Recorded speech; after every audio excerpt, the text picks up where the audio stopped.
Democrats say President Trump and the GOP responsible for those who broke the law on January 6th at the U.S. Capitol. They also say in the same breath that Democrats are not at all responsible for the months of death, destruction, and looting committed by Antifa and BLM. North Carolina Congressman Madison Cawthorn, freshman congressman, one of those patriots who addressed the crowd in D.C.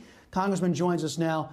Congressman, welcome to the Chris Salcedo Show for the first time here on Newsmax TV. And you correct me if I'm wrong, it seems to me that the socialists are trying to criminalize disagreeing with them by blaming their opponents for illegal actions that were not their fault. Am I wrong here? Chris, you're not wrong at all. It's great to be on your show, but also it's great to be in Washington, D.C. to go up against these Democrats, because for what it seems to be about 8 months, they perpetrated and actually encouraged what was mob violence all over our entire country. We denounced it from the very beginning and the outset, and then we denounced it as soon as it happened here in Washington, D.C. I think it's despicable and pathetic, the people who decided, the violent few who decided to storm our Capitol, caused the death of 2 police officers and caused the death of 3 others. It's something that should never happen again. It's something we should not allow to stand. But we also should not allow the Democrats to lay blame onto 75 million Americans. The majority of the people that were here on January 6th were good people that are from my district, people that I know. But there was a violent few, and who knows exactly what their means were or why they tried to do this orchestrated attack. But it's something that was despicable, and it's something that I completely denounce. And to the people who want to cause violence like that, and if anybody's trying to cause violence on the inauguration day, I disavow you. You are not part of my party, and you and I just do not see eye to eye.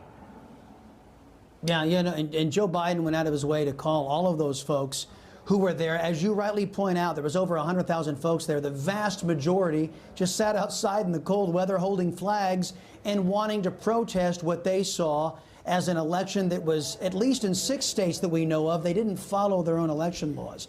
But it seems to me that the Democrats are trying to institutionalize the unequal application of law, meaning it's okay for their constituents and those who support their left-wing anti-American ideology to take the streets, burn down buildings, loot businesses, beat people up. And as PJ Media reported, 26 people lost their lives, mostly minorities, after George Floyd's death. That seems to be okay, and nobody's held accountable for that politically. But they want to hold every Republican accountable, as you rightly point out, for the very relative few who breached the Capitol that day.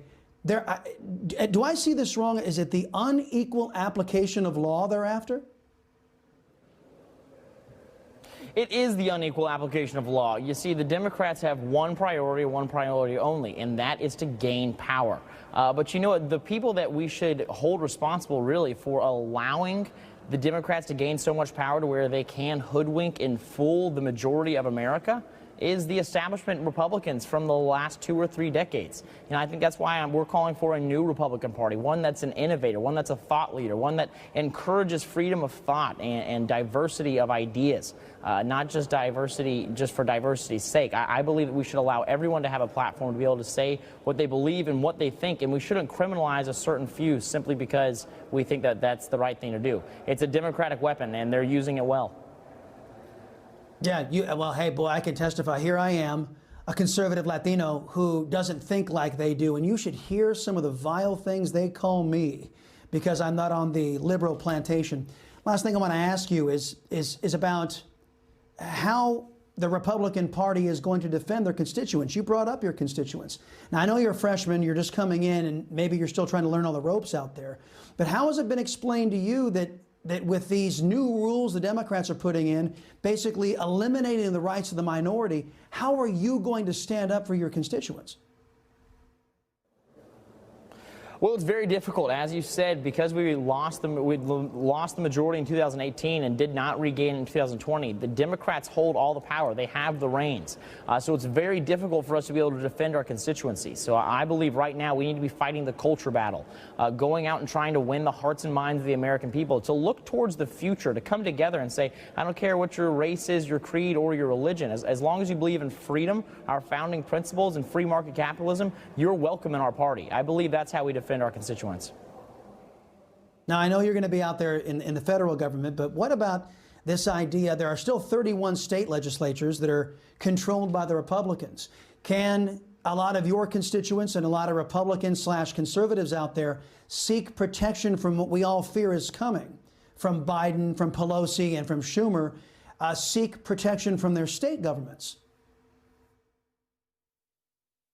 Absolutely. You saw how important state governments are throughout the COVID-19 pandemic all last year. And I believe that it is incumbent upon the state legislatures, the Republican-held legislatures, to make sure that they, as is what they're supposed to be doing, but also that they make sure that we have election integrity moving forward. The battle for the future is not going to be won here in Washington, D.C. It's going to be won in the capitals of each of the 50 states that we represent.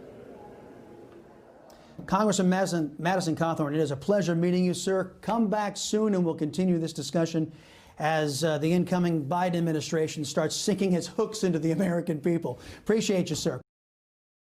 You just watched Newsmax TV, America's fastest growing cable news channel, now in more than 70 million homes. You can get Newsmax TV on your cable system or check your cable guide. And if your system doesn't carry Newsmax, call them, tell them you want Newsmax TV, because we're real news for real people.